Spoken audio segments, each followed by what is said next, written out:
Jed Morris, welcome to Acquiring Minds. Will, thanks for having me. Jed, thank you for agreeing to do this. Your story is one of an acquisition gone wrong. These days, you are out there rightfully warning buyers of the perils of this path. And so today we're going to hear the story of your own walk down this path. How does the story begin, Jed? How did you decide to buy business? It begins in business school. I'm a 10-year Air Force veteran. I did financial management and acquisition when I was in the Air Force. And when I got out, I wasn't really sure what the next step was going to be. So I went into business school.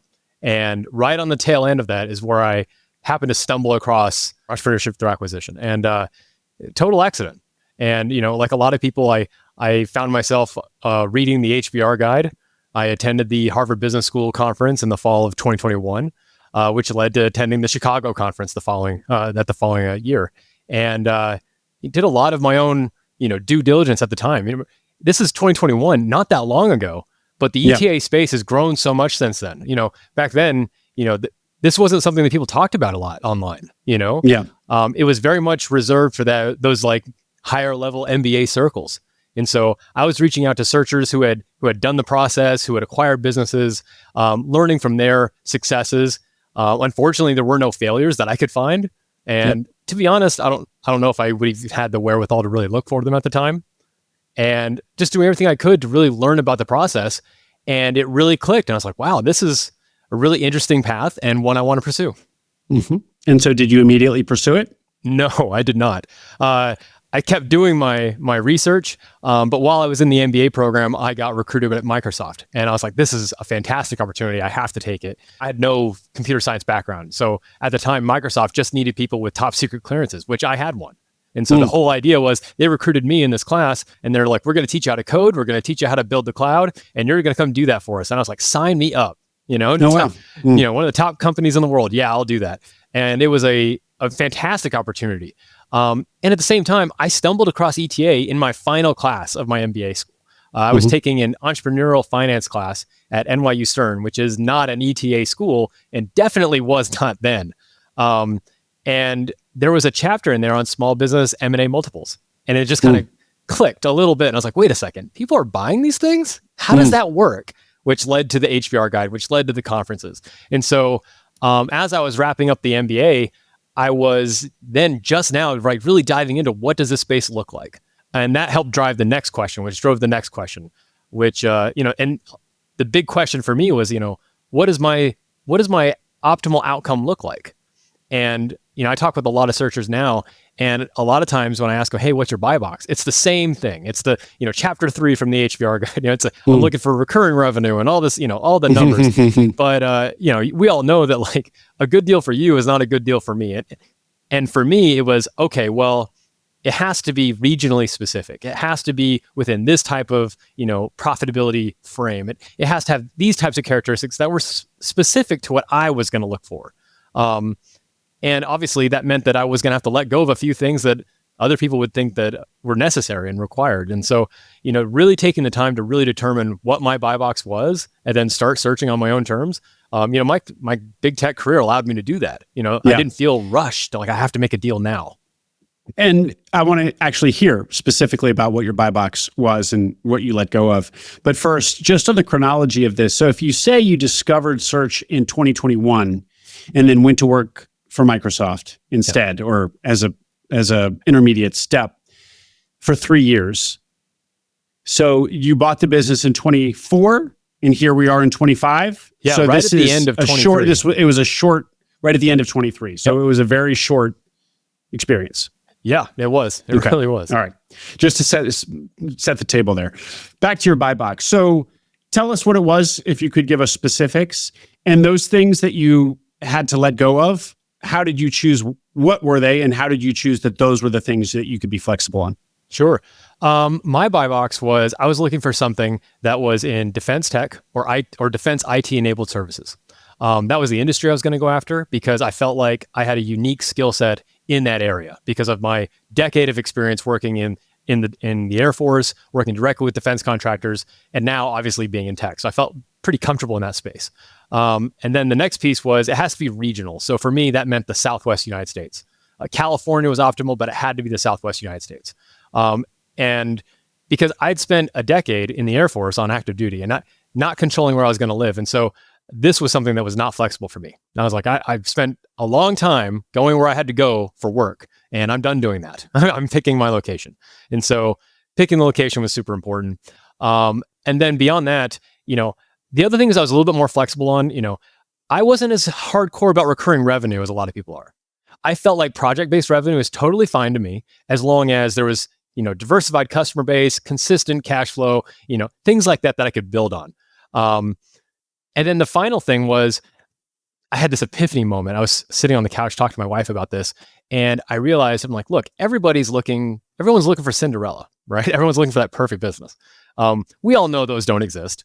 And if they do, then they've already sold for 14 times somewhere else. You're not going to find it, especially as a self-funded searcher. I'm like, I understand the capital constraint I'm on. And so with that in mind, I was like, all right, well, if I'm not looking for Cinderella, I'm looking for one step below that. What does that look like? And for me, I wrote down the whole list of items from the HBR guide of what I should be looking for. And I was like, which one of these things is the one that I can just cross out? Which one can I cross out? And by that, I mean, which one did I feel like if that wasn't a strength of the business, would I be uniquely qualified to help solve? For me, it was the owner risk part. I wasn't really scared away with a business where the owner was intimately involved in the business for a couple of reasons. One, because I knew going into it that whatever business I bought, I was going to be that guy. I was going to get intimately involved in the business. And that was an okay trade for me.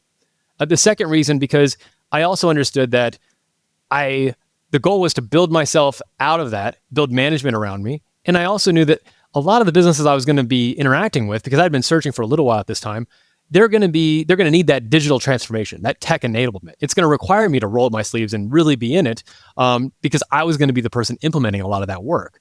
And so I felt like that was the key that I was going to kind of really hone in on. What about size? So size, I also felt like I could take a step back. Now, this is a big debate. Some people say you should buy small because that's a good way to get learning. Some people say buy as big as you can because that's going to help protect you, because there's more room for error, so to speak. I'm definitely on that second track. I felt like for me, if I was going to sign an SBA loan that was $5 million, that's no different than signing one for $1 million. Like if I'm signing the personal guarantee, then I'm in no matter what. So I might as well find the biggest, best business I can find. And so for me, I was going to try to target towards the top end of that spectrum as much as possible. And I even built out relationships with mezzanine lenders and knowing that, like, look, if things really hit the fan and I find a fantastic opportunity, then there are opportunities for mezzanine debt or bringing in additional equity partners. And I felt like if that happened, then I could go as high as 8 or even 10 if I found the right deal. But I definitely was looking towards the higher end. So what was your floor? How small were you willing to look? The smallest was 500 of SDE. I felt like if I could do that, then I knew that, based on the numbers, if there was 500 of SDE, then 45% of that would automatically go out the door for debt payment. That left me with $250,000 to help move forward the business. Depending on the capital requirements of the business, that could work, but obviously each deal is deal by deal specific. And what were you expecting to pay yourself? So I was expecting to pay myself $125,000 a year. For how long? For as long as it took. As long as it took. And this was a personal realization for me because at this point, I was making much, much more than that working in tech. But the realization I had was that I realized that my tech salary wasn't going to provide what I was looking for. And it's kind of a mental growth activity for me, but I was constantly chasing the higher salary. I got up to, 120 and I was like, wow, I've made it. And I got to 180 and wow, I've made it. By the time I walked away from tech completely, I was pulling in just over 4. And what I had realized was that it didn't really matter how high the salary went, because half of it went to taxes and, you weren't really building anything substantial.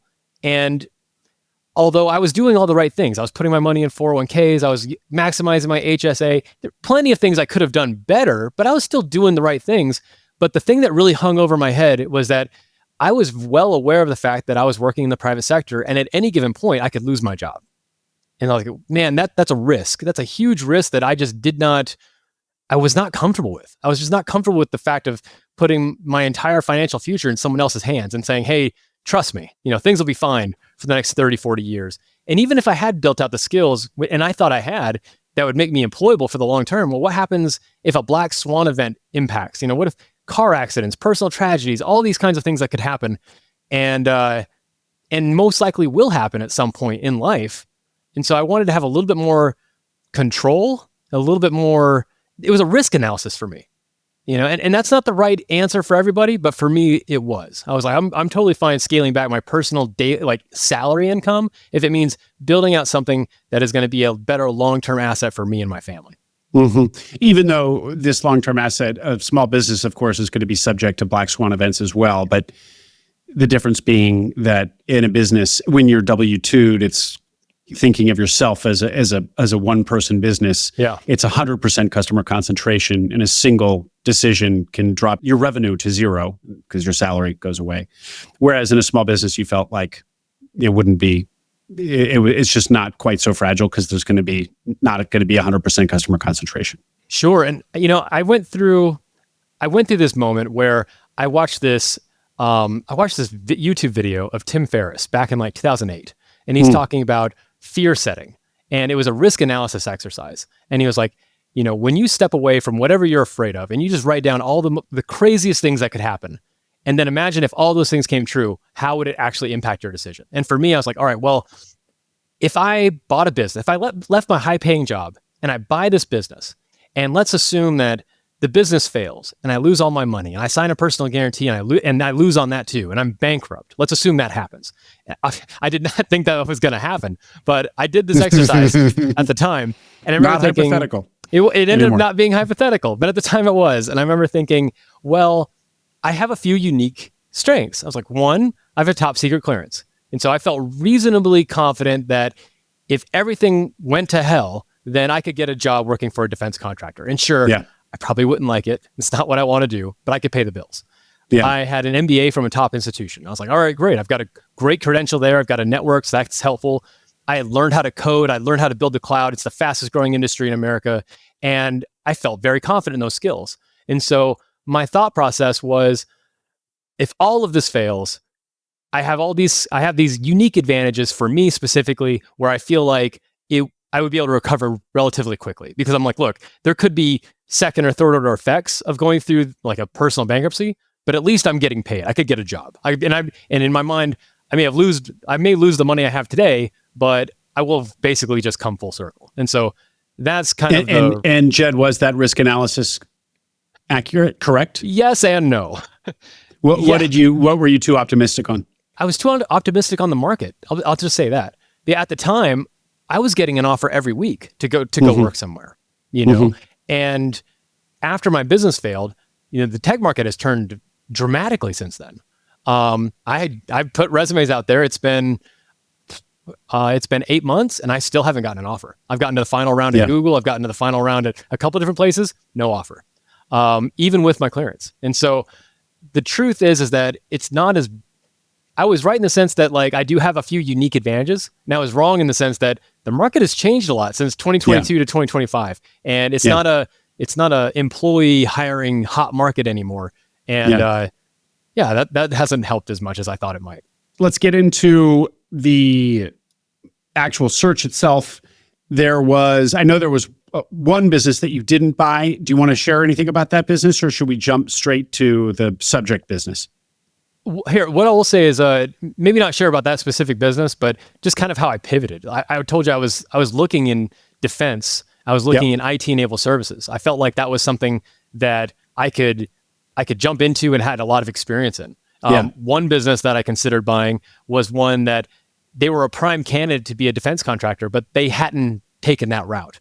And the owner at the time said, I just don't want to sit in those meetings, And I was thinking, I spent a decade sitting in those meetings. I can do that. That's not a problem, Yeah. And so, especially for experimental aircraft or something like that, I could do that. That works. But ultimately, I just didn't find a business that was the right fit, and ended up pivoting into landscaping almost on accident. I found a couple owners who were in the space. I got to know them, and that pivoted my mindset to thinking, wow, okay, well, this looks like a highly fragmented industry. I've know people who are in this industry, and then I started searching in that one. And that's how I pivoted from an industry that I had a little bit more subject matter expertise in to an industry that was completely different.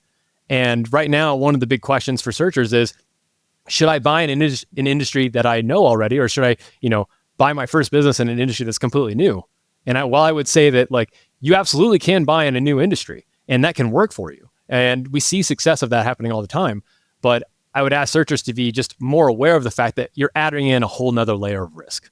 Because when you dive in as the operator, well, now it's going to be a lot harder for me to roll up my sleeves and really get into the work on day one, as opposed to something else where I've got a little bit more expertise. And so you pivoted out because you had such great business buyer fit, and that is something that we really celebrate and promote.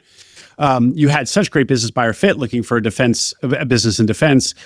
You just found that the pickings were too slim. So you were kind of forced to pivot out of it and look elsewhere. Okay. Yeah, exactly. And the ones that I did find were much bigger than what I was looking for.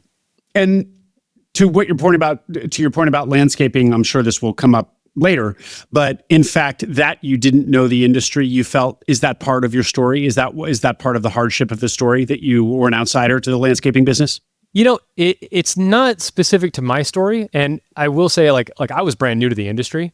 I was lucky in the sense though, because when I ended up acquiring my first business, I met the owner 9 months before I actually bought the business.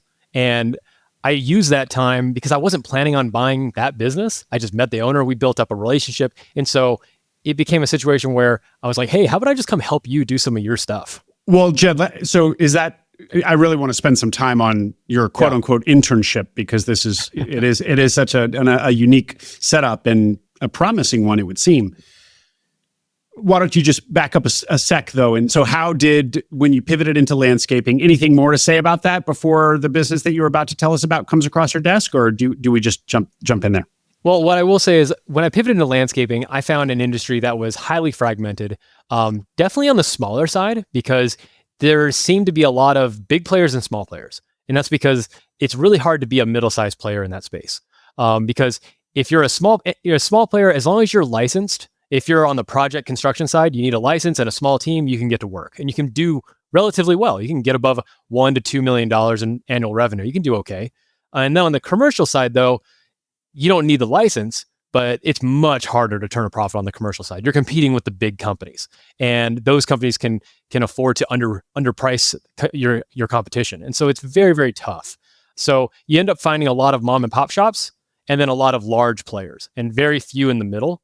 And so what I realized was like, this is a good market where there was a lot of this like unique owner fit where perhaps I could step in and then end up scaling that way. Wait, and so by targeting some of the mom and pops, so that's the part of the market you'd go after a mom and pop business, which is very fragmented, and build something into maybe that middle tier and beyond. Right, because I thought, I'm building in the smaller businesses, I can probably do a little bit better than the owner who's already in that space. And if that's the case, then I also have maybe potentially an exit strategy, because now I'm building something smaller into that middle space where now I might become a strategic target. So I was like, maybe that could be an exit strategy, but we'll see. Well, given how much there is a lot of PE activity in landscaping, so the idea that you look at it, and it's a very large industry. I heard you say that it was small, but did I misunderstand you? Because I think it's a huge industry. A lot of the actual businesses are relatively small. Anywhere from 2 to 10 million in total revenue on some pretty tight margins too. But the industry is massive. So, but the idea that there would be a likely buyer if you're able to fulfill your plan to build something, to professionalize something and build something, and maybe both inorganic and organic growth, seemed like a sound kind of North Star for this whole venture. Yeah, and as soon as I started looking at it too, I had pitched it to a couple friends of mine who had been through business school before, and it turned out that one of them was he was a certified accountant who had actually worked on the M&A deal that took Brightview public. And so when I told him what I was doing, he's like, "Oh yeah, that makes a lot of sense." And it wasn't so much that we're going to go do a roll up, but it was in the sense that like, there is a space here and there's precedent for taking smaller businesses like this and growing them, even organically, into the point to where you can become a target strategically. because a lot of times, especially on the commercial side, landscape customers are incredibly sticky. And so it's hard to grow organically. And what you find is that one of the best ways for a larger company to, end up growing is simply to acquire. Sure. And for the audience, Brightview is probably the biggest name in commercial landscaping, a huge roll-up that has since gone public, I guess. Yeah. Okay, great. So what'd you find? What kind of deals were you looking at? I was looking at deals that were anywhere between 2 and 10 million revenue. Most of them were commercial landscaping, most of them servicing HOAs. Not a lot of businesses, but a lot of homeowners associations. That was kind of like the bread and butter of what most people did. What I ended up finding, though, which led to the internship that we referred to earlier, was I found a project construction company. And so not commercial maintenance, not recurring revenue. But this particular gentleman had been running his business for 40 years. And he had a license. He had a broad license to do a lot of construction. And he had a small team that he'd been working with for a long time. And they did phenomenal work. Mostly residential work, but they did a lot of landscape construction work. There wasn't really an area in that space that they didn't have experience in. And so they had a lot of experience in that space. They had a fantastic reputation. And I met them almost on accident and built up a relationship with the owner.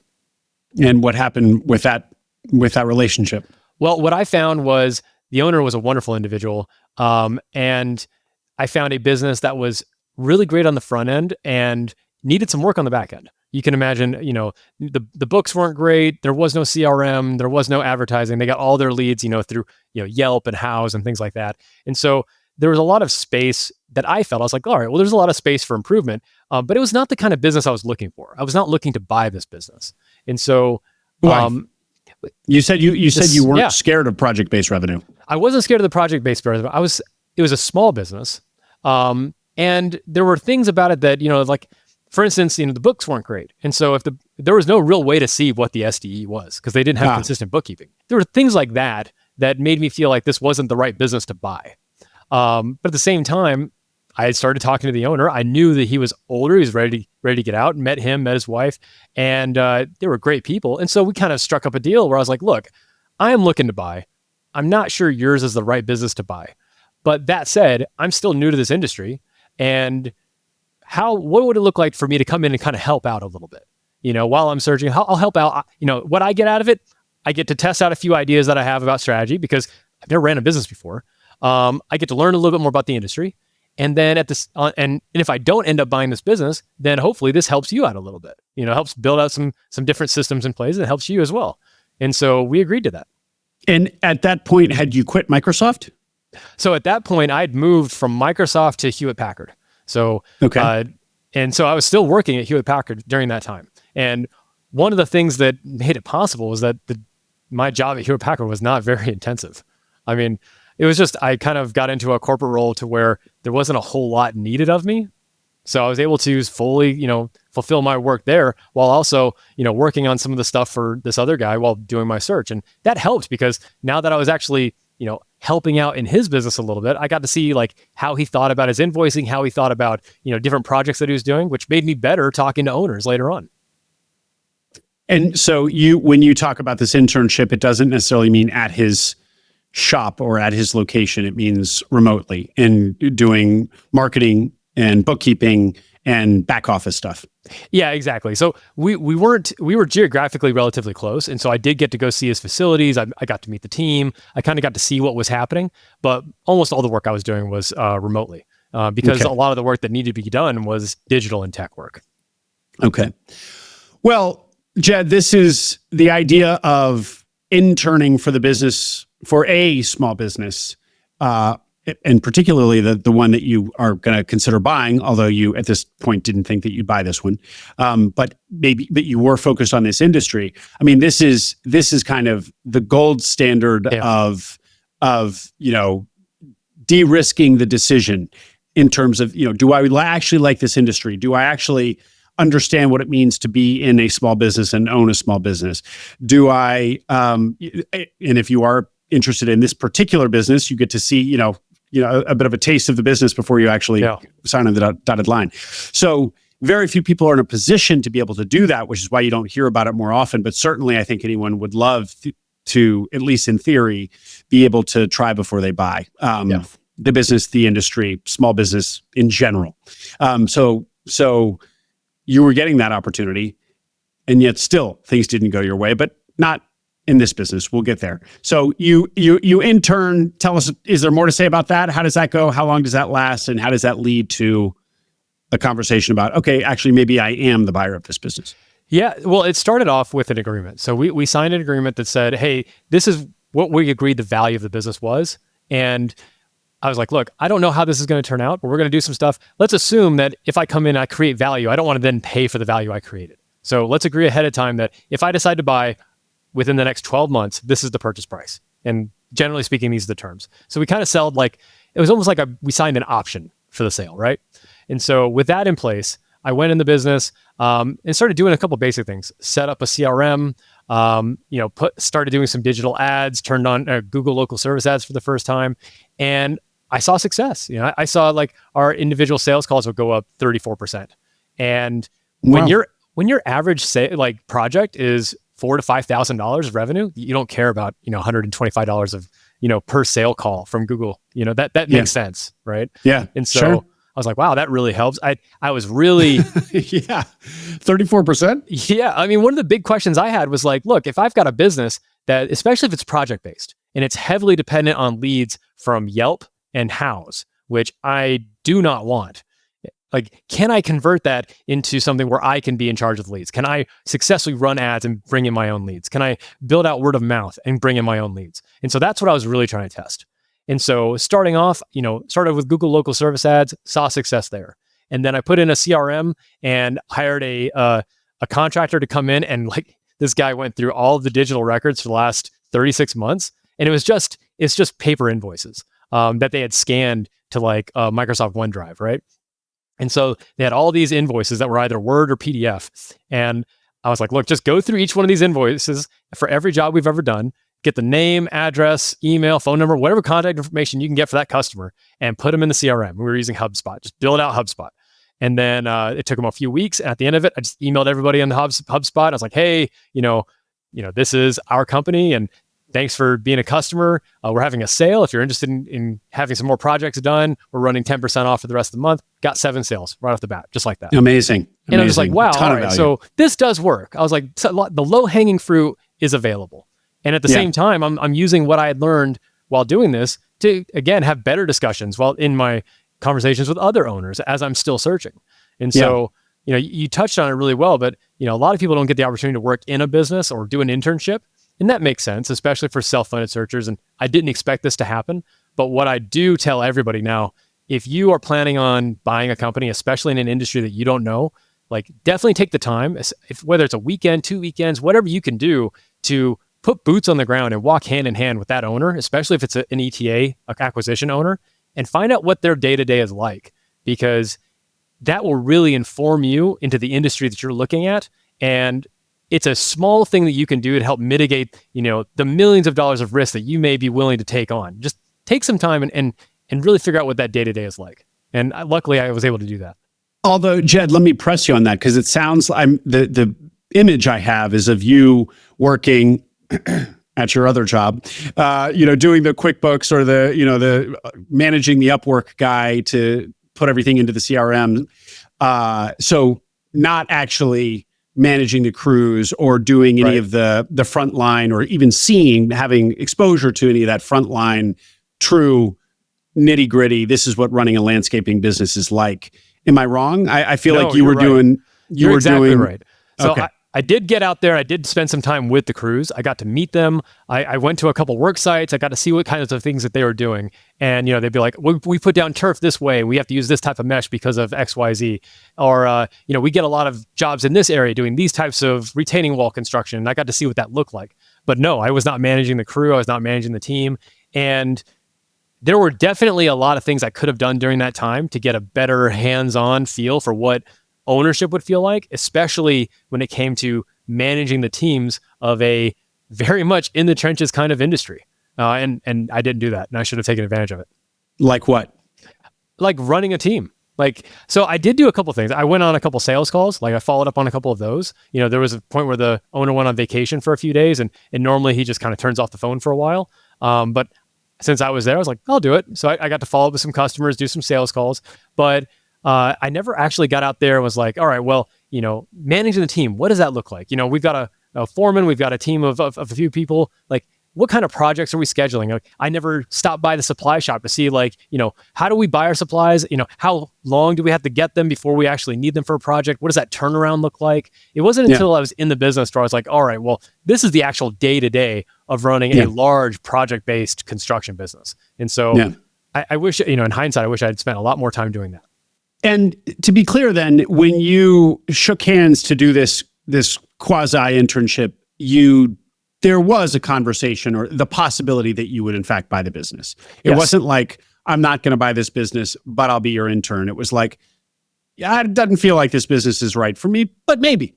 And so let's agree now as to, kind of a handshake on what the acquisition price would be. That's exactly right. And I love the option that you put in there, that let's agree now to what the business is today, because if I'm going to be pouring all this value into the business now, I'd like to capture that value rather than have it go to you. Yeah. And I wasn't even certain that was going to work. I was like, because I felt like I had never done this before. I'd never run a business. In theory, I was like, I know how to build a CRM. I knew how to do digital ads. I knew how to, I rebuilt the website. I knew how to do things like that. But I had no guarantee that those are going to work and actually turn into leads. I'd never drawn a customer before. Jed, on digital marketing, you said you wanted to get away from relying on Yelp and Houzz. Mm-hmm. Why? Because you were paying Google. So it was just from one platform to another. Give us 30 seconds on how to think about leads from the various digital channels. Yeah. And this is something that a lot of contractors run into. I am staunchly against focusing on lead aggregators such as Yelp or Houzz for your leads. I don't think there's anything wrong with getting leads from there, but if I'm going to pay for leads, I'm going to pay for leads that are direct to me. So if I'm using a company like Yelp to generate my leads, especially if it's a bulk of my leads, I'm not getting those leads exclusively. Those leads are being farmed out to other contractors as well. And it falls on me to not just outcompete those other contractors, but get that lead. And I'm still paying. So I'd rather, again, back to I want ownership of the business. I want something to where if Yelp turns off our leads, we're not dead in the water. I've got Facebook ads running. I've got Google ads running. I've got word of mouth growing. I've got a lot of other areas where I can start bringing in those leads as opposed to just having a single source of failure. Yeah. Yeah. And so for the audience who's never maybe used Yelp or Houzz, the idea is you as consumer, I need some landscaping work done, and then you can basically put in a kind of a request for quote, if you will, that is sent out to 3 or 5 local landscapers via Yelp's platform, and then they come back at you with bids. And so you basically wanted to avoid these that auction process. Absolutely, and not just because it's an auction process, but because yes, I'm competing with other contractors to get those jobs, but now I have no pricing power at all, and it doesn't reflect on me as the business. So one of the things that I really liked about the business from the beginning was that it had over 100 5-star reviews on Google Maps. That was phenomenal. Now, I couldn't believe that he had actually been able to put that together because it wasn't something that was focused on. It was just a organic development from doing quality work for a long time. And so I saw that. I was like, let's leverage this. Let's really, let's put this out there. If I can create a powerful ad campaign that's both digital ads and paper ads and getting our name out there, all I need to do is make sure that when someone Googles us or clicks on us, they see a professional website, they see our Google Maps reviews, and then it's on us to get this customer. And I was firmly in that boat. I don't want to be reliant on somebody else to hand us our customers. I want to go out there and get them ourselves. At the risk of being too academic about marketing funnels, but isn't Google effectively the same thing? Because if I search landscaper near me, I'm going to see you plus a bunch of competitors, and I'm likely, I guess, the consumer would probably reach out to a few. So isn't it effectively the same experience? And while you might not be in a formal auction process, you are de facto competing with all these other people that are coming up when I Google landscaper near me on price. Yes and no. So, how do people mostly find people they're going to buy from? They're going to go on Google Maps and they're usually going to search for something in their local area. If it's an HVAC contractor, a plumber, or a landscaper, that's mostly how you do it. And then you start looking for star reviews. So what I want to do is I want to make sure that my leads are not coming from someone who's aggravating just toward the top of a Google search. You're either going to find my name or you're going to find Yelp's name. And so I want to make sure that my name is as high as possible. So the big difference there is that, yes, if I move away from Yelp, yes, I'm avoiding the auction, but now I'm still competing on reputation and search volume. So that's where the Google comes in. Now, if I just simply transferred everything from Yelp to Google, then yeah, I've avoided the auction, but I haven't fixed the whole single source of failure. But that's where Facebook comes in. And then that's where, physical ads come in. That's where I can start expanding more from there. I don't ever want to have one, but I definitely don't want to be beholden to an auction. That's for sure. Yeah. So you are, I guess, encouraged by how much, all this low-hanging fruit that you've successfully plucked from the tree. When do you decide that, okay, maybe this is the business I buy? Yeah. Towards the end of that year, I had seen success there, and I was like, wow, this is my theories and of how this could actually develop were in place. Like the website was there, the leads were coming in. And the biggest thing with project is just making sure you've got the calendar filled. And so the calendar was filling in, and I was like, wow, this is actually working. We're building a CRM. This is actually working. And so it was exciting. A smaller business, but then I started thinking about it. I was like, look, I've got a great relationship with the seller. I've tested some theories here. This makes sense. Why not move forward here? This makes sense. I can make this deal work. And like all the things we talked about, like I'd already been in the business. I knew that there were no skeletons in the closet. I'd seen the books. I'd been in the bank. Like the owner had given me access to the bank account. Like I'd seen all the numbers. And so there was a high level of trust. There was a high level of diligence there. Like I was in the business. Like there were no secrets. Yeah. Right. And so in that sense, it's kind of, it's working out. It's why you would try to intern at a potential target. It's because you've mitigated or you're in the business. So you then proceed with a number that you guys had shook on months before? Yep. Proceeded with Can number. you tell us what that number was? Can you give us some numbers around the business itself and then the terms of this acquisition? Yeah, the business was, we kind of highlighted what we thought SDE was, and then we did it 2.5 times that. So the total cost was just over $400,000. So it was relatively small, doing just over around 1.2 million top line. And so because of the size of the deal, I came into this from the beginning thinking I was going to do SBA, maybe, and especially if it was at the top, I was going to do mezzanine debt and bring in equity investors. I didn't need to do any of that. So we came to a deal where it was 1/3 cash, 2/3 seller note, and then we decided on the length of that seller note, and that was it. It was pretty straightforward. At 1/3 cash, 2/3 seller note, acquisition price of 400. You said? Yep. $400K. Yep. And 2.5 times. So that puts SDE at, what is that? 1.7, something like that? Yeah. 170, excuse me. Yeah. That was the best assessment I could get at the time. I felt like it was going to be better because at the time I'd been in the books, and, there's a lot of basics we weren't doing properly. We're not properly tracking costs. We're not properly looking at pricing. One of the big things with small businesses is they haven't updated their pricing in like 8 years. And so, our margins were unnecessarily small. And so there were a lot of things there. I was like, look, there's a lot of room to run. And so I felt pretty confident with that. And then, I was able to raise some cash from friends and family, people I'd served in the Air Force with, a couple of people I'd gone to business school with. And so I felt good about it. Yeah. Yep. And so the money that you would have needed to raise would have been, what is that? 80, no, excuse me, 130-ish. Yeah, exactly. Okay. And this is small. This is a quite small SDE, as elusive as it was to pin down because of the books. Let's say it was 150 to 200. That's very small. So you also had to get comfortable with that. I guess working at the business was one more way that actually seeing inside the business helped you get comfortable with that. That's exactly it. Yes, it's tiny, but I see what it is, and I can do it. It was a big journey. Like I thought I was going to go big with a defense contractor. Yeah. And then by the time I actually signed a purchase agreement, it's very small with a landscaping firm. But like you said, that just comes from just getting really comfortable with the opportunity. And I feel like this is a business I know. I'm in it. I know the owner. This makes a lot of sense to me. I have the cash available. Let's do this. The 2/3 seller notes, the other 270 that came from the seller note, personally guaranteed? Personally guaranteed. And this is where how long was it? It was 5 Amortization? years. So 5 years. We amortized it over 10, but then we put a balloon on month 61. Okay. And obviously the big question is like, well, how does a seller like trust you with a seller's note like that? Even though it's not a large transaction, but for them it is, Yeah. And so it was the personal guarantee. And I had planned on using the SBA from the beginning. So the idea of signing a personal guarantee on the note was always part of the cards. And I also didn't think it was fair otherwise, because otherwise, how am I bringing any real impact to the business? I'm bringing the cash, but I need to be able to prove that I'm on the hook to make sure this is going to be successful. So that really helped build trust, especially on the transaction part of it.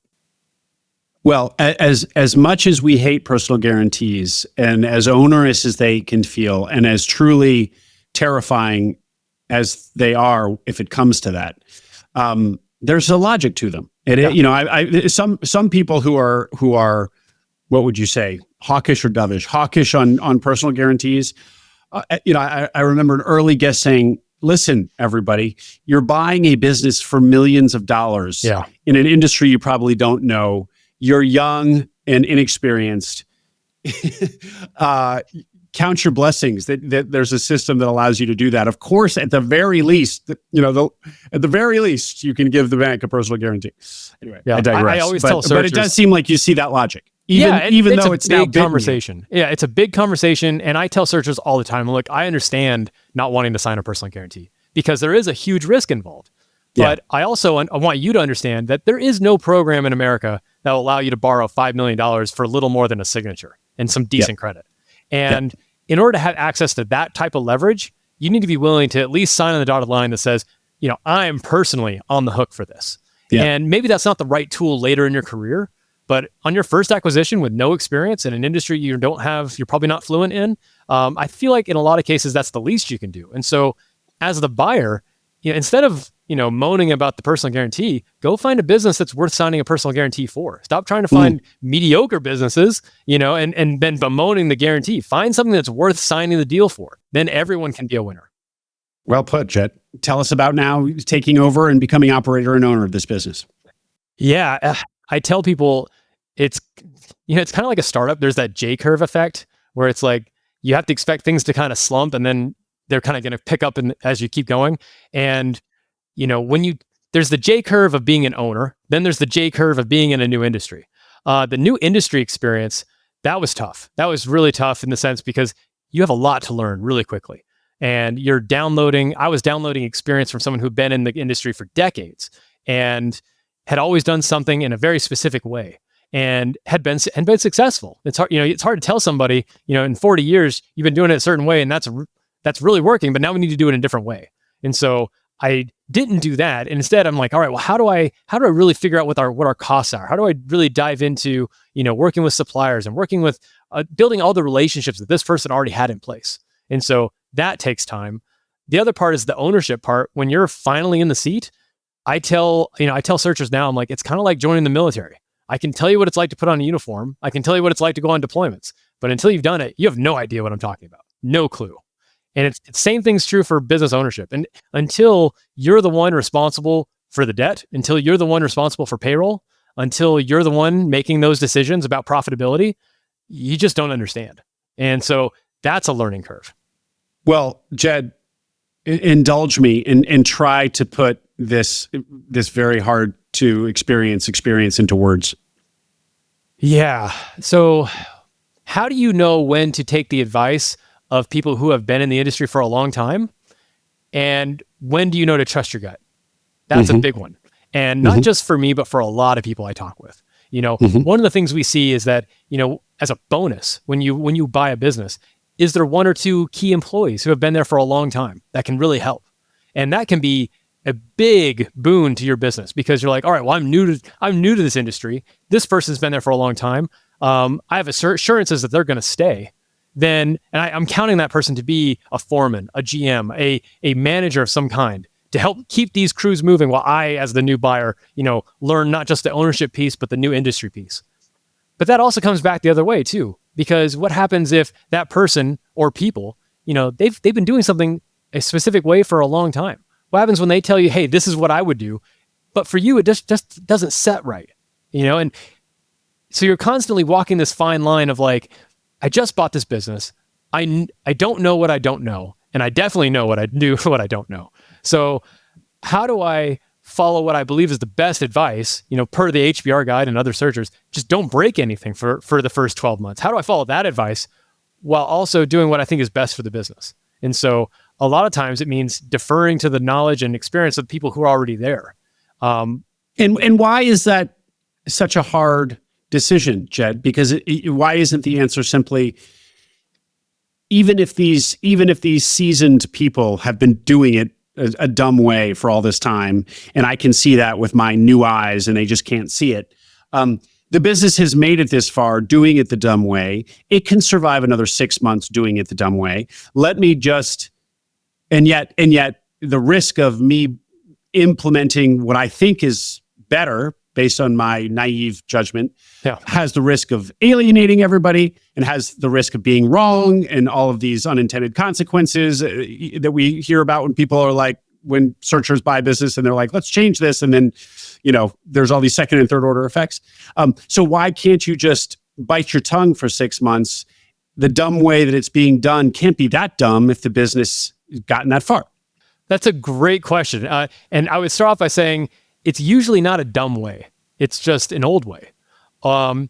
There's one really key reason. And usually it's because before you buy a business, it's running debt-free. And now that you've bought the business, there's debt.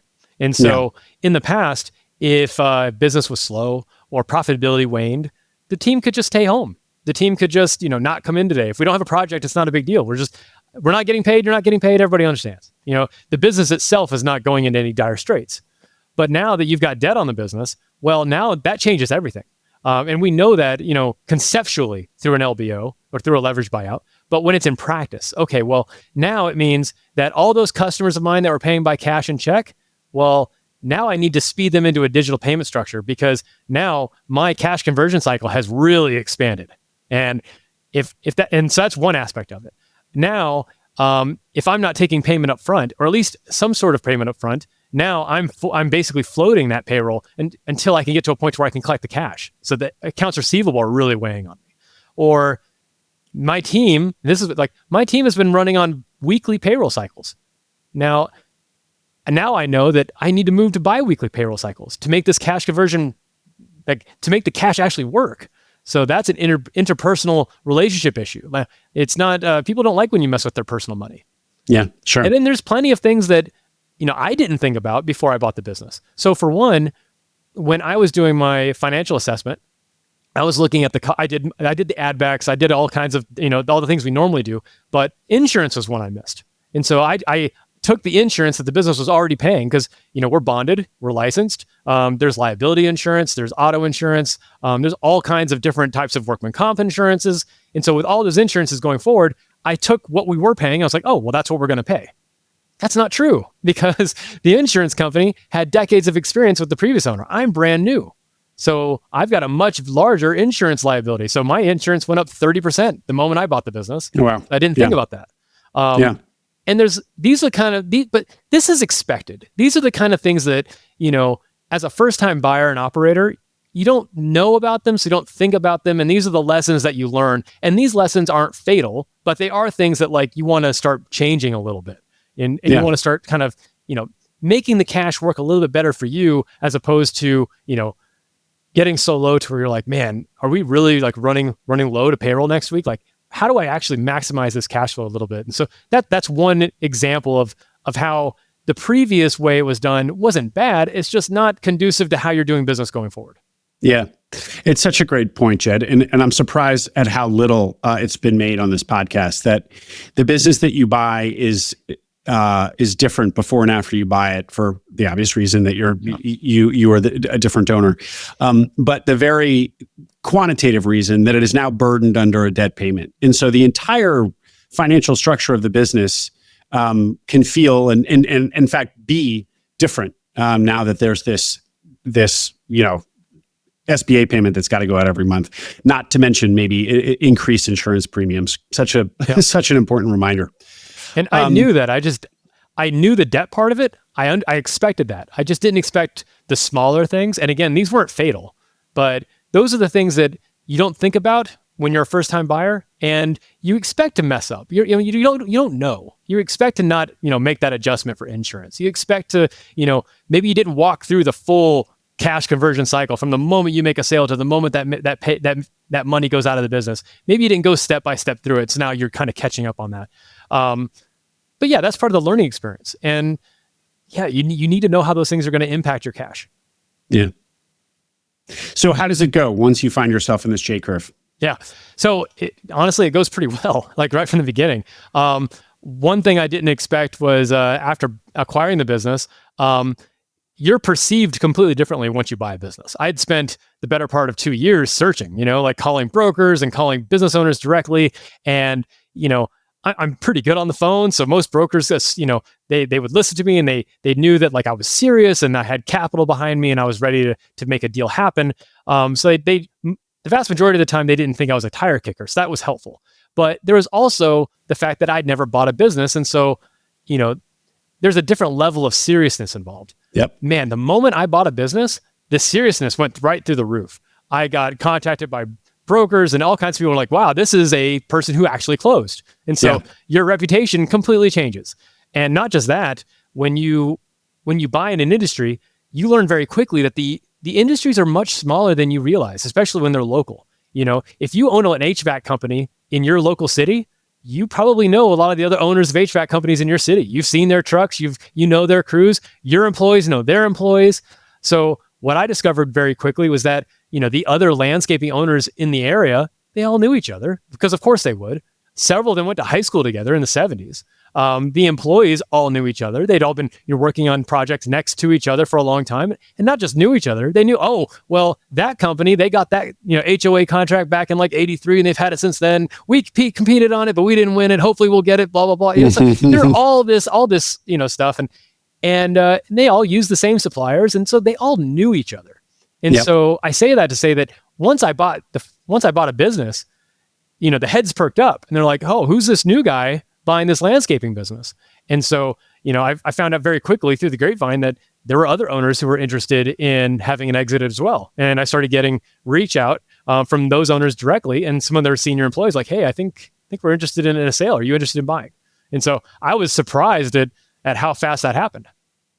Well, it's a dynamic that we've heard a lot on this podcast to varying degrees. Sometimes it seems to happen a lot. Other times people never mention it. But it can be a really happy outcome if you are acquisitive and you're kind of want to start building the business so quickly. In your case, seemed good. You acted on it. It ended up maybe not being so good. Should we jump to that part of the story? Yeah, it seemed good. I immediately had identified 4 additional owners who were all in the area within a 50-mile radius with varying leveling sizes of companies. But I did the math real fast. I was like, look, if we find a way to combine all these companies into one, that's a $12 to $15 million top line business. And now we're competitive. And so I tell people, I'm like, it became an accidental roll-up strategy because I was not anticipating that whatsoever. But here I am, I'm like, and they're reaching out to me, and I'm like, wow, if we were to pull this off, then that would be pretty incredible. And so that's kind of where I went with it. And, immediately had, 3 or 4 LOIs out the door and just started having conversations with some of these other owners about, what an exit would look like. And then started thinking from a high level, how these businesses might fit together and complement each other. And how long into your ownership did you, let's say, put out that first LOI of an add-on? 3 weeks after buying business number 1. Yeah, actually, wow. I bought the second business 5 weeks after the first one. And I know how that sounds, and that sounds silly saying it. It's crazy. It's one of the very first lessons, like I tell people, I'm like, look, when I look back, there were plenty of things I did wrong, and there were plenty of things I did right. But one of the key things I did wrong was I moved way too quickly. When I realized the situation I was in, I was like, and other people were interested, I immediately went into deal-making mode. I was like, okay, well, they're interested, I'm interested, let's move forward. And what I should have done was just take a huge pause. I should have just taken a huge pause and say, all right, well, business number 1 is successful. All of these businesses, all these other ones, they're all successful. They've been successful for a long time. the more important thing would be for me to really establish business number one, really get my arms around that. And at the same time, building out those same types of relationships with owners of 2, 3, 4, and 5, just like I did with the first one. If I'd really just repeated what I'd done with the first business on the others and spread that timeline out over 12 to 24 months, then we could have had potentially a different outcome. That would have made a lot more sense. In other words, Jed, you felt like you felt urgency when there really wasn't urgency. Yeah, it was manufactured. I felt like the urgency was there because I made it up almost because I had been searching for so long that I was like, they're all available now. The owners are all reaching out to me now. If I don't move quickly, this may not be an opportunity 6 months from now or 12 months from now. Well, and it's so frustrating. It must have been so frustrating because the process of search teaches you to move fast, move fast, move fast. This is a competitive market. There's other searchers. Yeah. If you need to demonstrate seriousness. Only tire kickers don't get back to people after, quick turns on their emails. So you are trained in moving very quickly and decisively on a business that you want. And so you were just, you built that muscle and also, it's just like you go from feeling like starving, like a starving man to now, an abundance of leads. And so it's like, you just want to feast. Part of you just kind of wants to sink your teeth in. Yeah. And I didn't fully respect the fact that by moving forward with additional add-on businesses, I was changing my fundamental business model because up until then, it was all about acquiring a business. It was all about buying one business and assuring that business was going to be successful. But the moment you pivot into acquisitions, especially if they're going to be quick and you move into that roll-up type model, that's a completely different acquisition model. The things that make that successful, you need a lot more capital because you have to assume that these things are going to go bad or that there's going to be unintended consequences. And so you need a lot more capital to fall back on, which I was not prepared for. And then the second piece is that, which I think is honestly the most important piece, is that the M&A involved. Like it's not just buying the different businesses and like, oh, now we've got a big one. It's integrating those teams, it's integrating those management teams, it's integrating the working teams. And there's culture is a huge issue from all those different Jed, let me interrupt you because I want to hear about what you found and why the integration was so hard. Yeah. Anything to say about these 4 LOIs that went out? You closed on one. Anything in there to say about the negotiation with all these other owners, or should we jump right to the acquisition you did do? Nothing really to add. They were all very similar to the first deal. Okay. And why did you choose the one you did and not any of the others? Expediency. I actually met them first.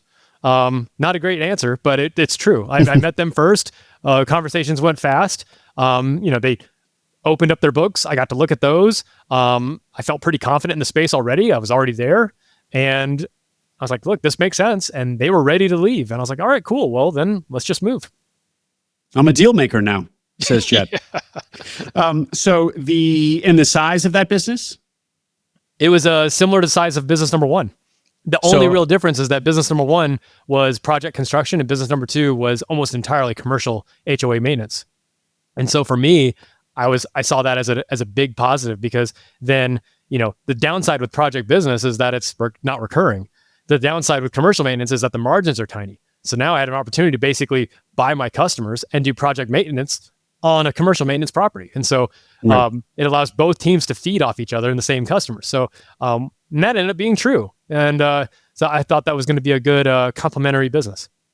So the first business you bought was about 1.2 in revenue. This one was about the same size. So now you buy this second business just a few weeks into ownership, and you're now a $2.5 million business. You've made this strategic move where you've diversified revenue. So now you've half of revenue's project, half is this nice recurring. Yep. You're envisioning all this wonderful cross-selling you're going to be able to do. The clients of each are going to feed the other. It all sounds good. Interesting to hear that it actually did work out that way. But so why don't you take us there? Tell us, because there were wins to this. This wasn't a crazy strategy, as it turns out. Other than moving too quickly, the strategy was pretty sound, it seemed. So tell us how it went well first. Yeah. So my original thesis on this ended up being true. It was true that the commercial clients, our revenue our profitability was very small. The margins were small. We're talking below 10%, typically around 5%. And that's just kind of the business. It was a small commercial maintenance business, and they're competing directly with the big guys. And the big guys are always, underbidding on new projects. And so it had taken, decades for this company to build up to the point to where they were when I found them. And so my thought was, all right, so they've built up to this point, but the profitability is bad. But on the bright side, business number one, high profit margins, which is great because it's project construction. But the downside is that typically in the winters, in the slow season, things do slow down. And so we get the bulk of our business, between April and November, really. And so why can we not, basically be able to use both customer bases and feed ourselves? And so the HOA side on commercial maintenance, it's almost always just cut and blow. It's very basic, but there's a lot of add-ons that a lot of times get subcontracted out, such as, irrigation repair or tree trimming or concrete laying, or especially if there's any kind of construction type of work. All of that work could be done by business number one because that's what they did. And so, especially when we're looking in, those slower winter months, well, now all my project crews can do the work for the commercial maintenance properties. And vice versa. So that helps. And then vice versa, we can also still take residential work from the project crews, and that allows us to be more profitable. And that was true. We basically got to, use the customer base from the commercial side to feed the project side. Mm-hmm. And on business number one, project-based business, I heard a grab bag of services. So give us examples. You said tree trimming, irrigation services. So they did sprinklers and trees. And what else did you say? Sprinklers, trees, turfing. The bread and butter was the true construction work. Like, imagine you've got like a brand new residential house that's been built out, and like it's just a blank slate on the back. Or somebody who really wants to completely renovate everything. That's where these teams could really work. They can put in, retaining walls. They can dig for pool areas. They can do everything. Bring in trees, all kinds of stuff. And so, with that kind of skill set, they were used to using artificial turfing or regular turfing. They could sod, they could mesh, they could do fencing, they could do walls, they could do all of it. And so when it came to the commercial side, it's like, you need someone to do tree trimming? We can do that. You need someone to put in turf? We can do that. You need someone to replace all of your concrete driveway? We can do that. So it really brought a level of in-house work that we no longer had to sub out. Yeah. I don't want to divert us too much, but I have to ask, Jed, just thinking about, I'm interested in your business number one, the project-based business, the variety of services, because we think of tree trimming as a type of business and that's all they do. We think of irrigation and sprinklers as a type of business and that's all they do. Was the positioning of your business number one at all weak because you guys did offer a grab bag? You weren't specialized in anything? Just give me a minute on that. Yes, absolutely. So I did have thoughts later on where it's like, all right, what would it look like to spin off like a completely separate, just irrigation business because the margins are high, and we have got a couple techs who are really good at that. The specialty of the current business was in that residential, full construction model. And so it's hard to really, especially when you're going to start doing advertising, it's hard to really narrow in on like what we do. And I really wanted us to narrow in on, our ideal customer is the high-end residential customer when it comes to full construction pieces. And so I was like, that should be the primary piece of the business. And then all the extra stuff that we could do would be for our commercial businesses. So then the question becomes, all right, well, are we going to do, random irrigation jobs for non-commercial customers? And in the beginning, the answer was yes, just because we were taking whatever business we could get. But then as we were growing, the idea was to completely cut that out. And so we would no longer be doing irrigation calls for customers that were not ours or tree trimming for customers that were not ours. We just do it for our customers. And then the specialty piece of it would be the residential construction piece. And so, yeah, that was the thought, because it became difficult to really narrow on and say, all right, well, who's the primary customer? And then, because you have to know that if you're going to advertise to them. Yeah. Gotcha. Great. Thank you. What doesn't go well? Yeah. So this is the part where and this is the whole reason we're talking. When businesses don't go well, especially when you buy, as they collapse, you get into a place where there's a lot of stakeholders involved. There's you as the buyer, there's typically the seller, there's the lender, there's investors, there's other people who have debts against the business. And as a result, when you move into insolvency, everyone's got a claim. And litigation is expensive. And so a lot of times what happens is you move into a settlement. And so what happens is when you move into a settlement, there's almost always a non-disparagement, non-disclosure agreement. And that's where I'm at. And I did not know this because I'd never been through it. But it wasn't until a few months after I'd gone through my settlement agreement where I started getting back on LinkedIn and started connecting with other business owners who had been in the same situation I had been in, and started to realize how common my situation was. And that's why I started, really getting out and talking about these things more broadly. And I say all that just to say that there's a lot more business failure out there than you realize. It's just those owners they're not allowed to talk about it. They can't tell you what happened because they have legally signed away those rights. And so the whole point of the book I'm writing is to take those stories, anonymize them, take the lessons learned, and get those into print so that current and future searchers can see what does happen when those things go wrong, while also protecting the identity of those owners. And so as we go forward from here, there were a lot of things that I did wrong. There were some things that happened outside of my control.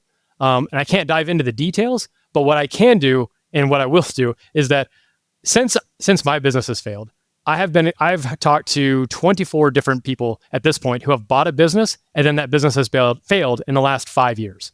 And there are trends.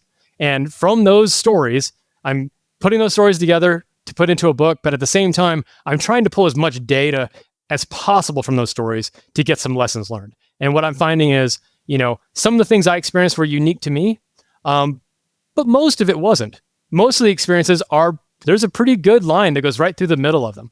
And that's what I'll be speaking to going forward, because, there are 3 big things that I've identified that were true about my story, as well as the stories of the people I've talked to, that led to 75% of these business failures. Okay, great, Jed. Well, we're going to get into it, but tell us the name of the book. Have you named it yet? Right now, I've called it Buyer Beware, Lessons of Real Business Failure. I think it'll probably stay that as the title. I've got the pre-sale out, but I really, like I said, I really just want to capture these stories and make sure that people get a really good look at what happens when things don't go according to plan. Yeah, going to be such a powerful document, Jed. Really, really a great concept. One of the things that I say here is that the audience really appreciates, really values stories like yours, and so I'm always looking for them. But it's hard to find. They're hard to find, and we assume they're hard to find because people like you don't really. It's not very pleasant to go up on stage and talk about your business failure, which is true, but also, according to what you just said, it sounds like there's good legal reasons that people don't go out and talk about it because they're basically, is that what we call a gag order or is that something else? Essentially, yes. Essentially. Because what you don't realize is that when you move into litigation, there's only 2 ways that's gonna end. Either you're gonna go into court and there's gonna be a winner or a loser, or you're gonna have a settlement. And 9 times out of 10, there's a settlement in place because litigation's expensive and the outcomes are not guaranteed. And so what we do is all the parties involved, we say, all right, well, regardless of how we got here, what assets are at play? With those assets, how can we find a place to where we can all walk away and avoid a costly litigation? And so that's how we get there. And as a result, no party is, we're all there because we believe we're right, but no party is going to admit, any kind of fault. And so we walk away and say, all right, well, we've fixed this, we've divided up the assets, we've divided up the liabilities, and now we're not going to go after each other, for any kind of civil damages that we may feel are warranted or not. We're just going to put a bow on this and we're not going to talk about it and we're going to walk away. And, we say that a lot, and I've talked to, the people I've talked to have been both self-funded and traditional. And sometimes there's other reasons for that. I mean, in a traditional search, it's very common to bring on LPs and investors. And a lot of times, there's reputation involved. A lot of us are going to move forward. Like, imagine if you bought a business and that business failed, like you don't want that hanging over your head as a negative. You want to be able to move forward. Same thing with an investor. Same thing with a large debt holder. And so there's a lot of reasons why people, they want to come to a solution, but at the same time, they're not going to admit failure publicly. And we're all just really looking forward to moving forward and putting this behind us. Sure. Although I will say, Jed, totally take that point. I've never been through it myself, so I'm speaking out of turn a little bit here. But it's top of mind because I was preparing with a panel for MIT's ETA conferences coming up in a couple of weeks. I'm going to be moderating a panel about this very topic, what it looks like when it goes wrong. Yeah. And one of the topics that we all agreed that we should talk about is how to manage the implosion. And then in fact, for some searchers, business buyers, if they had investors, managing that process well, crash landing that plane well and respectfully, actually grew their reputation in their investors' eyes. Absolutely. So not to say that they're going to be out there talking about their business failure, but in some backwards way, it has served their reputations well, as opposed to being something that they'd rather hide, frankly, from their resume. You're exactly right, Will. I mean, Joe Odell's story is a great example of that. Someone who took on a traditional search, ultimately led into a failure, but was very honest with his investors and his board to the point to where they were ready to give him more money. And he said, no, this is not the right move. We need to close. And that has developed into, it builds trust. It builds trust with people. And now he's doing quite well for himself, as a consultant for go-to-market, PE-backed businesses, because he was able to build that trust. And I think that is the right move. Again, we're a country that understands that failure happens, but it's how you work through that failure that determines whether or not you can be trusted and be successful going forward. Yeah. And Jed, you're able to talk about it where other people aren't because you didn't have such a tight settlement, or because you aren't talking about sensitive things. Why are you out here and the other 23 people aren't? I'm out here because at this point of the conversation, I still signed an NDA. I still signed a non-disparagement. And so I'm not going to talk about the things that led to the failure. What I am going to do is I'm going to talk about the things that went wrong for me, as well as the things that went wrong for other people in an aggregate sense. And so you're exactly right. The number one reason people don't talk about it is because it sucks. No one gets on LinkedIn and says, I'm pleased to announce that my business failed. That is not fun. It's a story you bring up a decade from now when you're actually successful, and you can talk about that one time when your business failed, but not in the moment. So that's probably the thing that's made me different from the other 23 people. But the second thing is that legal piece, I'm no different from them. And so that's exactly why, I'm not going to sit here and tell you exactly what happened in my business. But what I have found is that a lot of the things I experienced were pretty close to the things that other people experienced. And those takeaway lessons are absolutely valuable. Great. Well, we're so eager to hear them. Let's dive in. All right. So again, I've spoken with 24 people at this point who have lost a business, or that business has failed. At that point, across those 24, in 65% of those cases or more, the number one reason for failure is a misalignment with the seller. That's the number one reason for failure. It's not always because there was a outright fraud, or there was some sort of misrepresentation, but sometimes it's because maybe the seller had agreed to stay on and do a transition and then didn't do that. So misalignment with the seller. Or maybe the seller had said that they were expecting revenue to grow because XYZ customer was coming online, or XYZ customer was not going to leave, and then that did in fact happen. And so they weren't actively misleading you; they just gave you a false impression of the business. However, in the majority of the cases, there is outright misinformation.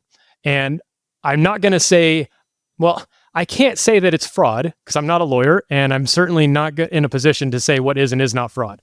But when someone tells you that a business operates in a certain way, and then it turns out that it's fundamentally different, I don't know if there's a better word for it. And so, for instance, I spoke with a business owner who bought a business, and it turned out that the actual product that was being sold was not the case. The margin simply was not there. The owner had told them that they were selling a certain product to a certain customer and then collecting the margin, when in reality, they were selling an inferior product, saying it was the product, and then selling it to the customer. So it was outright fraud. And so the new buyer discovered that. I've talked to 2 people at this point who signed non-compete agreements. In the first case, the seller set up a shop within a week of selling the business, directly competing with the first business, and stole 40% of the customers. In the second situation, the seller set up a competing shop 3 years after they bought, when there was a 5-year non-compete. And that also led to a material collapse of the first business. It's funny because I feel like I'm always a little doubtful that a seller will go off and compete with you, just because it's like I just feel like most sellers just probably want to get out of there. Now, of course, it does happen. And there have been stories on here where there's been some of that. I feel like the more common threat is that the number two, the foreman, some key person within the business you bought goes out and competes with you because they're not subject to the non-compete generally. And that feels like a much more realistic, not a much more common threat or risk than your actual seller just getting right back in the game. Yeah. But it sounds like, in fact, it's more common than my instincts would say. Yeah, I would say in theory that makes more sense because, the number two employee knows how to do the business and the number two employee is not bound by the non-compete. But in reality, and again, I have to caveat the fact that my data is not scientific. I've talked to 24 people who've shared their story, a few more than that who have come forward. So, and I can't tell you how big the environment is. And so it's not scientific, it's anecdotal. But in those stories, and in my own personal experience, what I found is that a lot of times the number two employee, if they were going to start a business, they would have done it by now. They would have gone out there and got that lead generation. They would have set up shop. The fact that they haven't done it already says they're probably not going to do it again.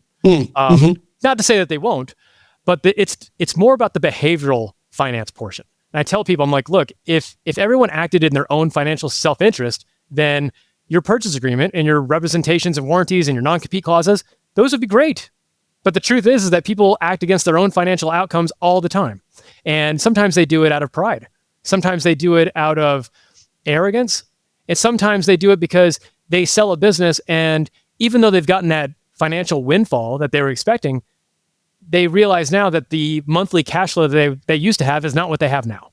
And they're like, well, I only know how to do one thing. I'm going to go do that thing. Yeah. And this comes back to the point I keep telling people, brand new searchers, is that a purchase agreement is important. You need to have strong legal agreements on your side. You need to make sure that non-competes are there. You need to make sure that you protect yourself through seller notes or earnouts or whatever you think is appropriate. And you should absolutely do those things.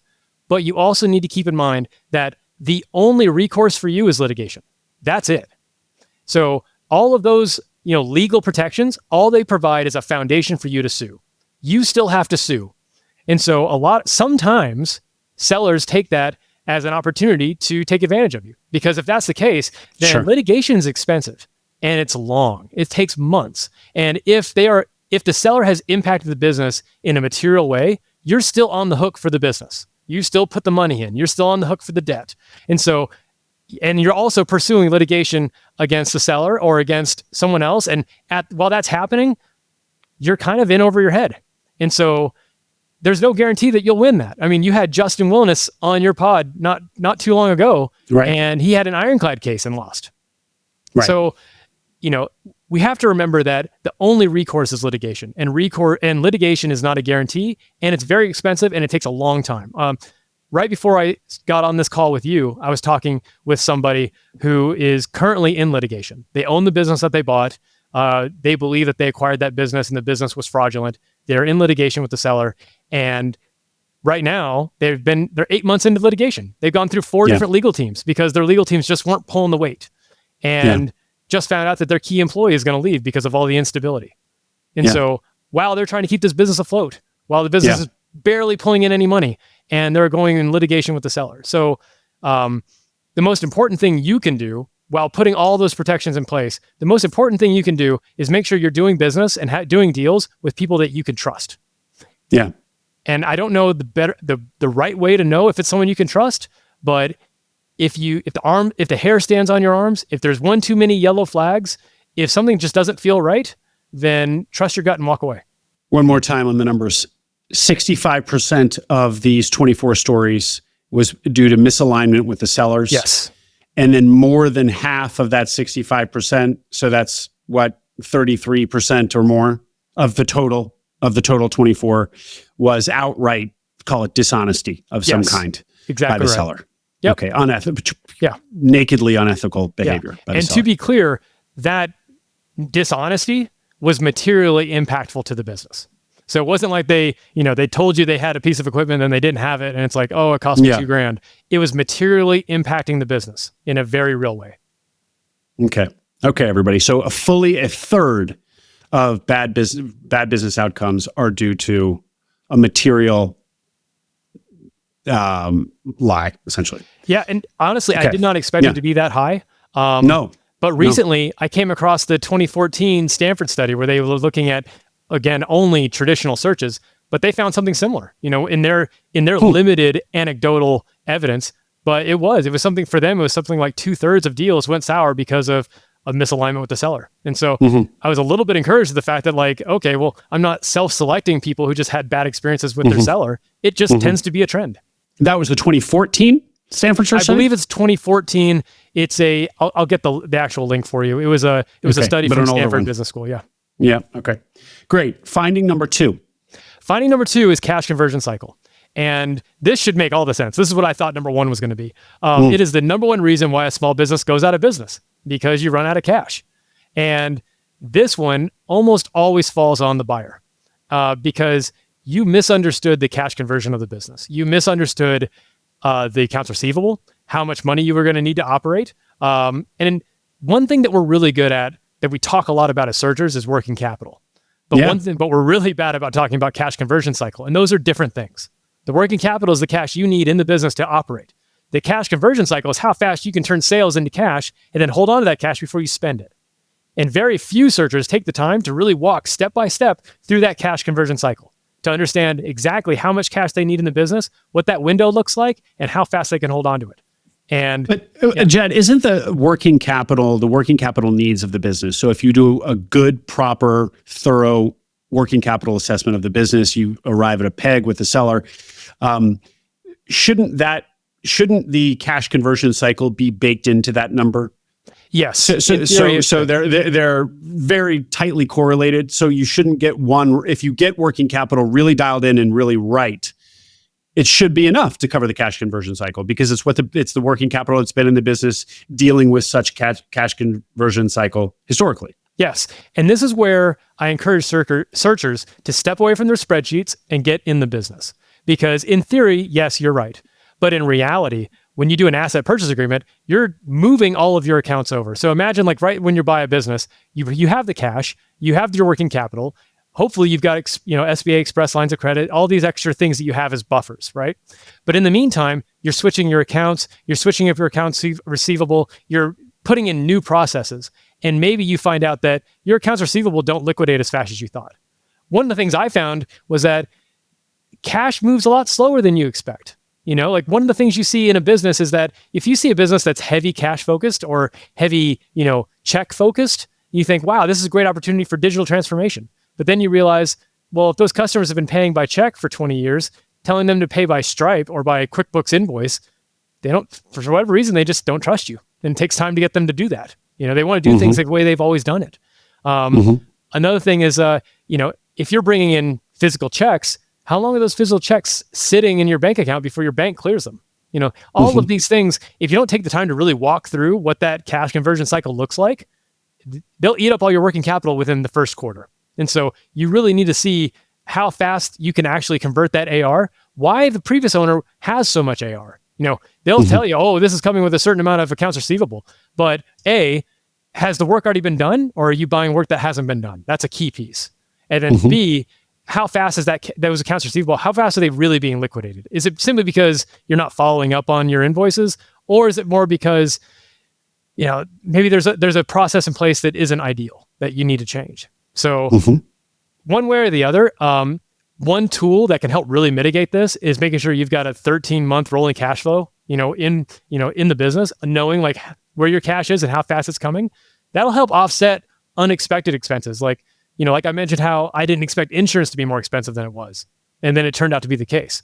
That's not material. That's not something that's going to kill the business, but it will impact your cash flow. And so making sure you understand those and have an appreciation for that cash conversion cycle so that you can absorb those types of impacts is really important. And so you'd be surprised how many people, they just don't have a handle on what that cycle looks like and couldn't tell you how long it takes to turn AR into cash, how long they get to hold on to that cash, how long until they pay it out in some form, either to payroll or some sort of liability. If you don't know what those days are, then you're behind the ball. Well, one of the things that you just mentioned, Jed, and I know that from your story was something you had struggled with, was that this was a cashy business, a checky business. And so you saw opportunity there in digitizing that process, but it was harder than it seemed. Putting aside this question of the cash conversion cycle, like we like point taken. But in making that change to digital, is this one of these not as easy as it seems? Absolutely. Absolutely, it's not as easy as it seems. Because the vendor, excuse me, your customers don't trust you to do that. I think you touched on that a second ago. It's everybody involved. It's everybody involved. So, it begins with the customer. You have to start off by getting the customer to start paying you digitally as opposed to by cash or by check. Instead of putting a check in the mail and mailing it to me, can you do this digital invoice? Being a first-time buyer, I thought that would be a pretty easy sell. I'm like, hey, just, pay by card, connect your bank account, do something like that. And what I found was over half my customers, I had to get on a phone call with them and really walk them through. I'm like, hey, this is legit. This is not, fake. This is actual invoicing, and we can do this. And what I discovered was that some people don't want to do that. Some people, they don't want to change the way they've done business for a long time, especially if the payment is through an intermediary. If my customer is an HOA and they use a property management service, well, then it comes to the property management service, and they want to do it the way they want to do it. And so maybe that's not in line with the way you want to do it. So that's barrier number one. Barrier number two is, all right, well, instead of mailing out our invoices, now we're going to do them digitally. Well, old businesses come with people who've been doing things that way for a long time. So, how do you get your employees who have always done things one way to do things a completely different way? Especially if it means learning a new software system. Maybe they don't want to learn that. Maybe it feels hard. Maybe it adds complexity that they don't want to do. That can be an issue. So all of these things start compounding. And so what feels like a very easy digital transformation ends up taking months and lots of effort and lots of work on your part. And, and you're not going to be 100% successful very quickly. And finally, number three? Number three is simply the market. You'd be surprised at how many times Black Swan event just happens. I mentioned Joe Odell earlier. He bought a business where, very quickly, 80% of his revenue just disappeared because his number one supplier changed their prices. And so that's difficult. That's a risk that you anticipate going into it, that is a risk, that you mitigate as much as possible, but you're aware of it. But then the market falls out under anyway. That's a risk that you understand. And so of your 24, how many people have experienced 6 little black swans in there? 25%. Yep. 6 people. And so that was your point, that it's more common than it seems. Yeah, it's more common than you think. And, and sometimes you're buying into an industry that, it's not as long-term as some others, like HVAC industry is not changing over like a whole lot. That's one of the reasons people like it. But solar does. Solar changes quite a bit. If you're buying into a manufacturing company that, builds airplane parts, then, typically you're taking the risk of having a single source customer, right? Maybe it's Boeing. There's only really 2. So maybe that's your customer, but you understand that that's a risk that you're okay with because they've always bought for 30 years and now you're fine. But what happens when the regulations from the FAA change? Well, that may upend your whole business model. And so those types of things do happen. I think they're probably overrepresented in my data, but they absolutely do happen. And that's a risk that you kind of expect going into it, but you still need to mitigate as much as possible. One of them is a defense contractor. If your number one customer is the government and they're buying 70% of your goods and services, well, what happens if they cancel your contract? We see in the news right now, the government working hard to cancel contracts. It used to be the case where, and I still think it kind of is, even if you're a government contractor, you can spread out your risk by having contracts with different agencies, maybe Department of State, maybe DOD, maybe local state agencies or, local services. That does help. But it's still a risk. And why do you think your 6 are an overrepresentation of how often that happens? I really don't know. And that leads to the point of like, perhaps it's not. Yeah. Right. What I do know is that buying a business has become much more popular in the last 5 years than it has been in the last 20, due to its explosion online. And so it could just be that there's a lot more people searching for a lot more opportunities, willing to make a deal on a deal that maybe wouldn't have been an ideal opportunity 5 or 6 years ago. Very powerful, Jed. Anything more to say about the key takeaways from your 24 interviews? I want to make sure we get the end of your story, kind of where things... The things I really drive home are, first and foremost, if you're a searcher and you're looking to buy a business, you really need to understand the risk involved. You need to understand what happens if you take out a personally guaranteed debt and you fail at that debt. And you need to understand, what Chapter 7 and Chapter 11 mean for you personally, what it means for your family. Have that conversation with your spouse. Have that conversation with your investors. Understand that, one of the things we love about ETA is that it takes a lot of the risk away from a startup. You got product market fit. We like the success metrics, but just because the success metrics are higher doesn't mean that they're 100%. And people do fail. And if you don't take the time to do a proper risk assessment, then I would argue that you're not making an investment, you're gambling. You need to know what your true downside is. And that's the first thing. And then beyond that, I would just tell people, pay attention to the biggest red flags. Pay attention to the biggest things that could have the biggest opportunity to mess up your deal, and then understand how to mitigate those appropriately. Whether it means doing a deal with somebody that you feel is untrustworthy. I tell people, it's kind of like, we talk about it in personal relationships, but if someone cheated on their wife, they're probably going to cheat on you too. If someone has a reputation for stiffing their suppliers, they probably were going to stiff you too. If someone has a bad reputation with other people, in the area, there's probably a reason for that. And even if not, if there's something in you that makes you feel like, I like the deal, but I don't like the owner, and it's going to be okay because the owner's going to be gone and I'm going to take over and it's going to be totally fine. That's a red flag. That's a red flag. A business is the direct reflection of its owner every single time. That person has built the business. They've hired the employees. They've built systems or not built systems. They have created an entity that is a reflection of themselves. And so the idea that the owner is simply going to step away and then you're going to step in and you're not going to be responsible for however they built that business is irresponsible. So understand that is in my experience, the number one risk that you're going to run into. Beyond that, do everything you can to learn how the business actually functions as much as possible.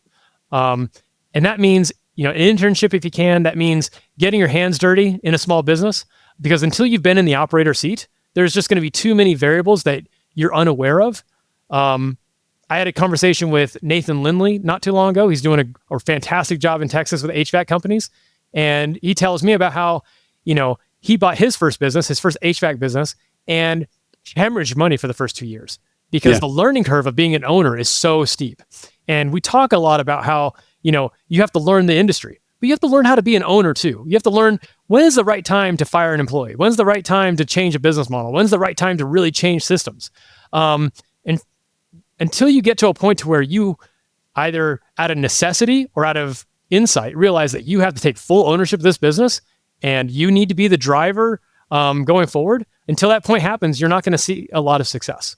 And so sometimes that happens, relatively quickly. In Nathan's case, he talks about how it took 2 years of him losing money before his entire staff finally quit. And then he's like, okay, I really need to stop trusting other people and just do things my way. And he's been successful since then. So it really is a steep learning curve of being an owner if you've always been an employee. And that's one of the things I like about veterans in the space, because they have direct leadership experience. They've led teams. They understand how to dive into those types of unique experiences. So, yeah, Nathan is a veteran, though. He is, yeah, and it's still a transition. It's an incredibly different thing, and that's why I tell people, until you've been in the seat, you just don't understand. Jed, one just follow up to everything you just said, which was fantastic. The really playing out, wargaming the worst outcome, educating yourself on Chapter 7, Chapter 11. Can you be more specific? What does a true war game look like? What should people do that they don't? Because everyone would say, well, I don't want the bad outcome. I'd lose my house and we'd have to figure out where to go, and I'd go get a job. What more should they be doing? The first and most important thing you should be doing is having a very, very deep heart-to-heart conversation with your spouse. Because when things do go bad, the part that you're probably not talking about is how it's going to impact you and your family. When my business went under, I moved in with my brother. We lost our house in the settlement. We lost all of our financial assets. I've got 2 little boys that are 4 and 2, and I've got a wife, and we had nowhere to go. And so it was just fortunate that my brother owns his own home and has space for us. And so we stayed with him. That will and you had been in Southern California and you moved to North Carolina. Yeah. So you moved across the country to do this. Yep, exactly. And so that's where you're speaking to me now. I'm in North Carolina right now. at his house. Yep. And that will impact you. That will impact you and your family in ways that you've never experienced before. What is that? That's a completely different outcome. And it sucks. I'll just tell you straight up, it just sucks. So first and foremost, it's the business side, because let's be clear, if you lose everything financially, you haven't lost everything. You still have your family. You're going to be okay. Like, you're going to come back. You're going to get a job. You're going to be able to be successful. There's always more money to make. So the first thing you need to do is have a real honest conversation about what failure looks like for your family. That's the first thing. The second thing is getting a better understanding about what the process looks like legally. First, once you start moving into business failure, you move into an area called insolvency. And it's kind of a gray area, but it's an area where, as the owner of the business, when you start to realize that you may not be sustainable, you may not be making payroll, you may not be able to continue operations, that's insolvency. When you get to that point, your fiduciary duty to the business changes. Now you actually are a fiduciary for the debt and capital stack. And so you have to start making decisions that are in the best interests of the debt holders, not just you. Mm-hmm. So that's something you have to be able to argue in court if it comes to that. And so if you're moving into the point to where you, as the owner, believe that you're going to go out of business soon or you're going to be insolvent soon, the decisions you make after that, they have to be in line with the best interests of the business, not you. The best interests of your debt and your capital providers, and not you. Otherwise, that's going to come back to bite you when you go into bankruptcy, because the judge and whoever is litigating is going to say, hey, at what point did you realize that things were going bad? And you're under oath. You have to be able to answer those questions. And you have to be able to talk about the fact that, like, if you say you have SBA debt, like, if you know that you're not going to make payroll and you know that things aren't going to go well, then you better be ready to speak to every single expenditure you're making in your business. So, and be able to defend those things. In some states, like the state of California, payroll is paramount. You have to pay payroll. If someone is working, you have to pay them. And that is one thing that it doesn't matter if you go bankrupt, they can always come after you for that. And so that is paramount. The next things you need to be thinking about is you and your personal assets. I tell people, one of the silver linings since this has happened, and since I've been public about my failure, is that I've had so many conversations with people who have not just gone through failure, but people who are actively going through failure. I had somebody call me on Thanksgiving Day in 2024 and say, I'm filing for bankruptcy now. And business ownership is incredibly lonely. We know that. It's 10 times more lonely when you're going through bankruptcy and you're staring down the abyss of the unknown and you don't know how this is going to turn out. And a silver lining has been that I've talked to 4 as of today, 4 people who are actively going through either litigation or bankruptcy, and being able to talk to them and say, hey, it's going to be okay. You have to assume that you're going to lose everything. Go into it with that mindset. Go into it with the mindset that I'm going to lose my home. I'm going to lose all my cash. I'm going to lose all my assets. I'm going to start over. If you do that, and then even if you don't lose everything, then at least it sets you up mentally for that outcome and helps you understand that, like, all right, well, if that's the worst case, then I'm going to be okay. There is no debtor's prison in America. There is going to be a resolution to this matter. As long as you don't break the law, you're not in any real issues here. And so don't do that. And then on the other side of this, you're going to survive. And so just hearing those kind of words, they really do help people. So that said, some states have protections for homestead if you have a house. Sometimes you sign that away on a personal guarantee, depending on your equity. And we talk about that a lot. Some states have protections for, protected retirement accounts, 401ks and things like that. And there's a difference between Chapter 7 and Chapter 11. There's also a difference when it comes to your if you have an SBA loan, the amount of requirement you have on that. SBA loans are backed by the government between 70 and 75%. So depending on the amount of leverage you took out, you may not actually need to pay back the full amount. Maybe there's a delta there where, the SBA is going to backstop your lender to that 70%, and that leaves you with the 10%. So you can find a settlement for that last 10%. Maybe you could find a way that way. So just going into it, understanding that, like, just like in deal making, there's a deal to be had on the backside. There is something there where no one's going to be happy, but we're going to be able to find a way to find a resolution to this matter. And so understand that. Those are the biggest takeaways. This is gold. Can you share other than losing your house and moving to North Carolina, which is already a big share with us? Can you share anything more about your final outcome? Any numbers? Yeah, I would tell people that whatever you think the worst case scenario is, expect it to be a little worse. I told you that, I've got a great MBA and I've got a top secret clearance and I've got all this experience. I can code and I've led software teams, but I'm still unemployed. And I've been putting out resumes for a while now, but sometimes the market changes. And so assume that things could be worse. It's not as easy as just getting a job like you had before. And so I put too much faith on that. And so if that's you, I would caution you in that respect. I would also say that, you do have options. I have not declared personal bankruptcy. That does mean that I have several $100,000s of debt. But at this point, we could declare bankruptcy in the future. We've elected not to do that at this point. We're going to try to, pull out of this. Working on a couple things of my own to try to generate some income. So, what I will... Can you share how much money this whole thing cost you? Yeah. When you think about, man, I did the math before. It was right around $750,000 of cash out of my pocket, whether that's, selling our home, liquidating our assets, cash that I put in the business to try to keep it going when it should have been insolvent. About $750,000. So, and then the multi-$100,000 liability that you still have hanging over your head. Yep, exactly. So all in all, about $1 million. And so when you put that in and say, all right, well, that's 4 times what I spent on my MBA. But I will tell you, I have learned so much. I have learned a lot about what it looks like, not just operating the business, what right looks like, things I would do differently. And, one of the things that when you're on the other side of it, you're able to look back and kind of look at it from a objective perspective and say, these are the things I did wrong. And there were a lot of them. There were things that I did wrong. And I can say, I shouldn't have made that change. I should have fired that person. I should have hired this person. I should not have moved that quickly. I alluded that already. Plenty of things I could have done better. But it's also important to look at the things that maybe that weren't your fault, that just happen. Sometimes bad luck happens. Sometimes there's risk for a reason. Sometimes that risk comes back to get you. And so understanding hey, these are the things that I did wrong and these are the things that are outside my control, but the things I did wrong only amplified the bad things that were outside of my control. And so people ask me all the time, hey, would you buy another business? And the answer is yes. I spent $1 million learning how to do it the wrong way and the right way. It would be foolish to throw away all that knowledge. And so, it has been an invaluable experience. It has been a painful experience.